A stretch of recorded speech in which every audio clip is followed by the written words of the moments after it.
But సౌత్తో compare చేసినప్పుడు నార్త్తో చాలా political affiliations, చాలా డిఫరెన్సేషన్ ఉంటుంది పొలిటికల్ సిస్టంలో.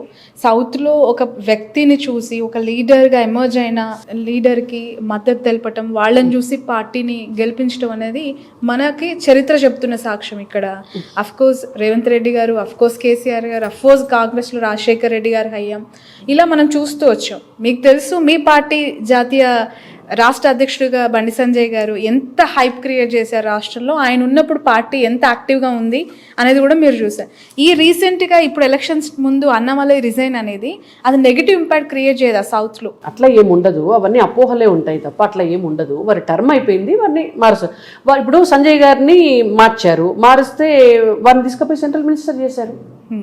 దేశానికి వారి సేవలను ఉపయోగించుకుంటున్నారు, అంతే కదా. ఇప్పుడు అన్నామలై గారిని వారి టర్మ్ అయిపోయింది, వారి సేవలు ఇంకో రకంగా. సంజయ్ గారు తెలంగాణ బీజేపీ అధికారంలోకి వచ్చేది పోయింది సంజయ్ గారు లేకపోవడం వల్ల అంటున్నారు. సరే, అంటే నేనేమంటున్నాను అని అంటే కొన్నిసార్లు కొన్ని జరుగుతాయి. సో వాటికి ఏదైనా కారణం అయి ఉండొచ్చు. కానీ పార్టీ ఒక నిర్ణయం తీసుకున్న తర్వాత కార్యకర్తలుగా మేమందరము కూడా డెఫినెట్గా పార్టీ నిర్ణయానికి తలొగ్గి పనిచేయవలసింది. So how is about groupism in Telangana BJP? అసలు ఏమైనా గ్రూప్ ఉంటే మీరు అలా చెప్పాలి, మేము ఇలా అడగాలి. ఓపెన్ గా చెప్పండి. ఓపెన్ గా చెప్తున్నాను, ఏ గ్రూప్ లేదు.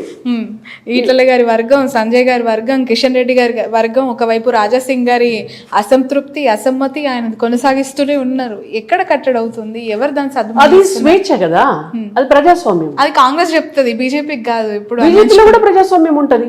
అసలు అత్యంత ఎక్కువ ప్రజాస్వామ్యం ఉన్నదే పార్టీయే మాది. ఏ కార్యకర్తనా ఏదైనా కావచ్చు. అది కాంగ్రెస్ పార్టీలో సాధ్యమవుతుందా? గాంధీ కుటుంబం కాకుండా ఎవరైనా పెత్తనం చేసే కుర్చీలో కూర్చోమనండి. పివి నరసింహారావు గారు కూర్చున్నందుకు వారి అంత్యక్రియలు కూడా ఢిల్లీలో జరగకుండా అవమానించిన పార్టీ కాంగ్రెస్ పార్టీ. కాంగ్రెస్ పార్టీలో సాధ్యమవుతుందా? బీఆర్ఎస్ పార్టీలో కేసీఆర్, కేటీఆర్ కాకుండా వాళ్ళ కుర్చీల్లో రాష్ట్ర అధ్యక్షుడు, వాళ్ళ జాతీయ అధ్యక్షుడు, ఇప్పుడు జాతీయ పార్టీ కదా, వాళ్ళ జాతీయ అధ్యక్షుడు సీట్లో వేరే వాళ్ళని కూర్చోబెట్టమనండి. సాధ్యమవుతుందా? చేయొచ్చేమో వాళ్ళు. చేయమనండి చూద్దాం. కానీ బీజేపీ అట్లా కాదు. ఎవరైనా ఏదైనా కావచ్చు, ఎవరైనా ఏదైనా మాట్లాడచ్చు, మా అభిప్రాయాలని వ్యక్తం చేయొచ్చు. దానికి గ్రూపిజం అని పేరు పెడితే ఎట్లా? మేము ప్రజాస్వామ్యం అంటున్నాం. నాయకత్వ సమన్వయ లోపం వల్లనే తెలంగాణ స్టేట్ బీజేపీ ఎక్కడో ఉండాల్సింది ఇలా నిర్వీరంగా, లేదంటే కొంచెం కార్యకర్తలకి దూరంగా, ఒక స్పోర్టివ్నెస్ లేకపోవటం వల్లనే ఇబ్బందులు పడుతుంది అనేది మీ పార్టీ పైన, మీ పార్టీ ప్రధాన నాయకుల పైన ఉన్న అలిగేషన్. దాన్ని ఎలా చూడాలి? అసలు కార్యకర్తల దగ్గరికే మేము పోతున్నాం, మీ దగ్గర కార్యకర్తలు రావట్లేదు. రావాల్సిన అవసరం ఏముంది అంటున్నాను నేను. ఇప్పుడు పార్టీ నాయకులు పై స్థాయి నుంచి, రాష్ట్ర అధ్యక్షుల స్థాయి నుంచి జిల్లా అధ్యక్షుల వరకు ప్రతి ఒక్కరు కూడా లోకల్ గా కార్యకర్తల దగ్గరికి వెళ్ళాలి, ప్రజల దగ్గరికి వెళ్ళాలనేది భారతీయ జనతా పార్టీ సిద్ధాంతం. కార్యకర్తలను ఆఫీసుల చుట్టూ తిప్పుకోవాలనేది భారతీయ జనతా పార్టీ సిద్ధాంతం కాదు. నాయకులే వెళ్ళాలి. ఇప్పుడు నెలకు ఒక ప్రోగ్రాం పెడతారు, కంపల్సరీ ప్రతి ఒక్కరిని కూడా రాష్ట్ర అధ్యక్షుల వారితో సహా కింది స్థాయి బూతులకు కూడా పంపిస్తారు. ప్రజల దగ్గరికి వెళ్ళి ప్రజలతోటే మాట్లాడమంటారు. మా నాయకులు ఏదన్నా ఊరికి వెళ్తే వెళ్ళి కార్యకర్తల ఇళ్లలో బస చేస్తారు. హోటల్స్ లో బస చేయడం అనేటువంటి చాలా తక్కువ. కార్యకర్తలే ఆ కల్చర్ భారతీయ జనతా పార్టీలోనే ఉంది.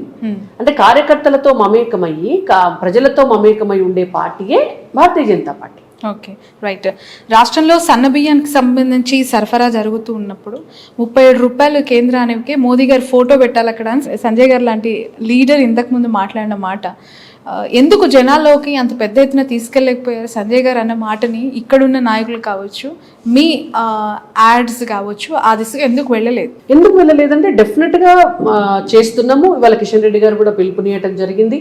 సన్న బియ్యం వండేటటువంటి ఇళ్లలోకి ఇవాళ భారతీయ జనతా పార్టీ నాయకులు, కార్యకర్తలు వెళ్ళి వాళ్ళ ఇళ్లలో భోజనం చేసి ఇది మోడీ గారి బియ్యం అని చెప్పి రావాలి. ప్రతి రేషన్ షాప్ దగ్గర కూడా ఆ పోస్టర్ పెట్టాలి అని చెప్పేసి ఒక పిలుపునిచ్చారు. మా కార్యకర్తలంతా కూడా కింది స్థాయిలో చేస్తున్నారు. ప్రతి నియోజకవర్గంలో, ప్రతి రేషన్ షాప్ దగ్గర కూడా అవన్నీ కూడా యాక్టివ్ గా అవన్నీ కూడా జరుగుతున్నాయి. రైట్. ఫైనల్లీ రాణి రుద్రమ గారు ఓపెన్ గా ఒకటే క్వశ్చన్, దానికి స్ట్రైట్ ఆన్సర్ చేయాలి. రైట్. ప్రామిస్? ప్రామిస్. ఏం వంకర టింకర లేకుండా ప్రామిస్. కొత్త బీజేపీ అధ్యక్షుడు ఎవరు? తెలియదు నాకు. లేదు ఖచ్చితంగా ఓపెన్ గా చెప్పాలి. నేను ఒట్టేసి చెప్పాను. మీరు ఎవరని అనుకుంటున్నారు? తెలియదు. ఎవరు వస్తే బాగుంటది స్టేట్ బీజేపీకి అనుకుంటున్నారు? What is your assumption? A BJP కార్యకర్త వచ్చినా ఒక కార్యకర్తగా నేను పనిచేస్తాను. ఏ బీజేపీ కార్యకర్త రాష్ట్ర అధ్యక్షులైన ఒక కార్యకర్తగా నేను పనిచేస్తాను. అంటే కార్యకర్తలు రాబోతున్నారా? కార్యకర్తల నుంచి ఒకరు ఏ ఎన్నుకోబోతున్నారు. నాయకుడు కూడా కార్యకర్తే కదండి. ఇప్పుడు మా కిషన్ రెడ్డి గారైనా కార్యకర్తనే, మాకు బండి సంజయ్ గారైనా కార్యకర్తనే, అక్కడ కూర్చున్నారు మా జనరల్ సెక్రటరీ గారు ప్రదీప్ గారైనా కార్యకర్తనే. వీళ్ళంతా కూడా బీజేపీ కార్యకర్త. నరేంద్ర మోడీ గారు కూడా కార్యకర్త. ఏ సామాజిక వర్గం నుంచి ఎవరైనా పర్వాలేదు, బీజేపీ కార్యకర్త ఎవరైనా పర్లేదు.